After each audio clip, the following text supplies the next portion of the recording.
Ishani art कलेक्शनमध्ये तुम्हा सर्वांचं खूप मनपूर्वक स्वागत आहे। आज आपण बघणार आहोत गणेश चतुर्थीनिमित्त सुंदर असं जास्वंदीचं फूल, ते सुद्धा पाईप क्लीनर वापरून।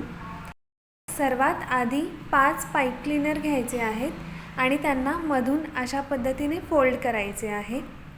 5 पाईप क्लीनर म्हणजे जास्वंदीच्या 5 कळ्या।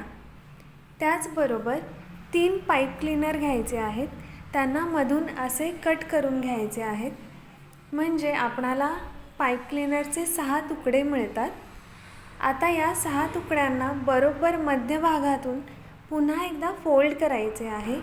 आता हे 6 फोल्ड केलेले छोटे पाईप क्लीनर आपण वापरणार आहोत एक पाकळी बनवण्यासाठी। तर सर्वात आधी जो मोठा पाईप क्लीनर आपण फोल्ड केला होता तो घ्यायचा आहे आणि हे सर्व छोटे पाईप क्लीनर जे आहेत, म्हणजेच 6 छोटे पाईप क्लीनर, ते अशा पद्धतीने ट्विस्ट करून लॉक करून घ्यायचे आहेत आणि हलक्या हातांनी सर्व पाईप क्लीनर व्यवस्थितपणे असे अरेंज करून एक साइड जो मोठा पाईप क्लीनर तुम्ही दाखवला आहे ना, त्या पद्धतीने हे व्यवस्थित असं रोल करून ही जी पाकळी आहे ती रेडी करून घ्यायची आहे।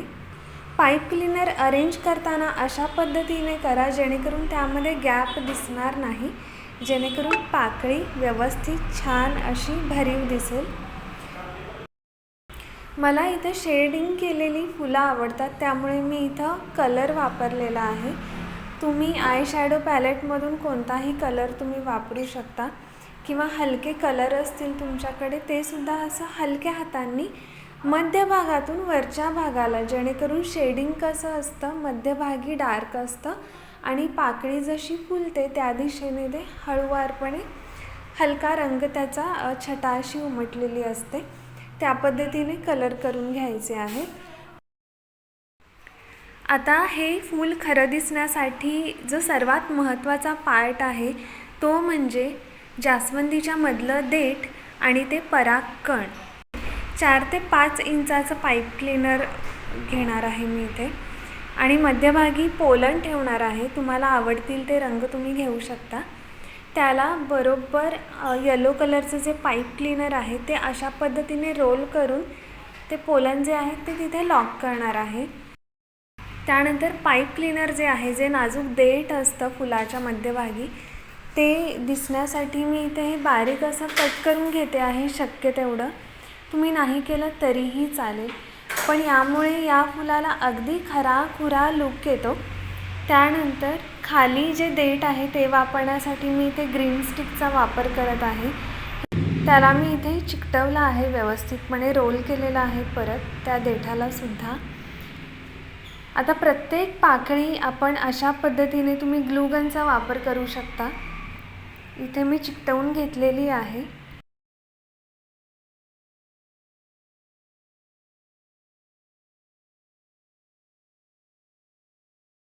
जे मधलं देठ आहे त्यासाठी मी इथे थोडंसं चिकट लावून ही काठी या फुलाच्या मध्यभागी इन्सर्ट केलेली आहे आणि व्यवस्थित हलक्या हातांनी दाबून घ्यायचं आहे हे फूल, जेणेकरून ते व्यवस्थित छान असं चिकटेल।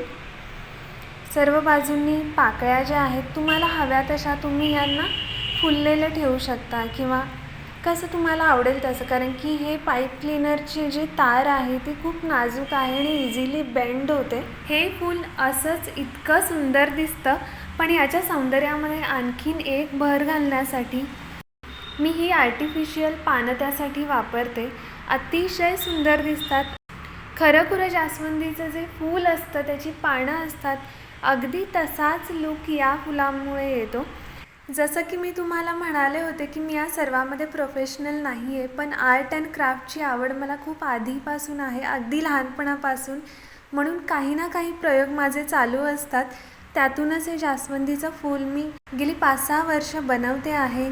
सर्वांना खूप आवडतं आहे आणि सर्वजण खूप ॲप्रिशिएट करतात, म्हणून हा छोटासा प्रयत्न तुम्हाला सुद्धा याचं एक छोटंसं ट्युटोरियल सांगायचं। तुम्हा सर्वांना हा व्हिडिओ आवडला असेल तर आमच्या चॅनेलला नक्की सबस्क्राईब करा आणि आम्हाला इंस्टाग्रामवर फॉलो करायला विसरू नका.